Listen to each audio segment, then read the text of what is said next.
ಇವತ್ತು ಮಕ್ಕಳ ದಿನಾಚರಣೆ,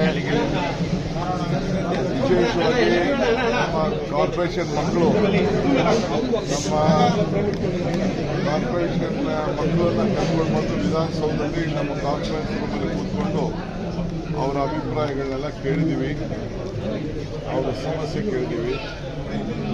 so I have celebrated children's day in Vidhana Soudha with them. ಈ ವಿಧಾನಸೌಧ ನೋಡ್ತಾ ಇದ್ದಾರೆ, ಅವರ ಆಸೆ ಎಲ್ಲ ಒಂದು ವಿಭಿನ್ನವಾದಂಥ ಆಚರಣೆಯನ್ನು ಪ್ರಾರಂಭ ಮಾಡಿದ್ದೀವಿ. ಮುಖ್ಯಮಂತ್ರಿಗಳು ಸರ್ ಬಿಜೆಪಿ MLAಗಳನ್ನ ಇವತ್ತು ಆಫರ್ ಮಾಡ್ತಾ ಇದ್ದಾರೆ, ಸರ್ಕಾರ ಅಸ್ಥಿರಗೊಳಿಸೋ ಪ್ರಯತ್ನ ಆಗ್ತಾ ಇದೆ, ಮುಖ್ಯಮಂತ್ರಿಗಳೇ ಹೇಳಿದ್ದಾರೆ. ಅವರು ಮಾಡ್ತಾ ಇದ್ದಾರೆ, ಅದಕ್ಕೆಲ್ಲ ನಮ್ಮ MLAಗಳ ಹತ್ರ ಮಾತಾಡಿದ್ದಾರೆ. ಕೆಲವು MLAಗಳೆಲ್ಲ ಬಂದು ತಿಳಿಸಿದ್ದಾರೆ, ಅವರು ಮಿಕ್ಕಿದ ವಿಚಾರನ ನಾನು ನಿಮಗೆ ಅದಾದ್ಮೇಲೆ ತಿಳಿಸ್ತೀನಿ.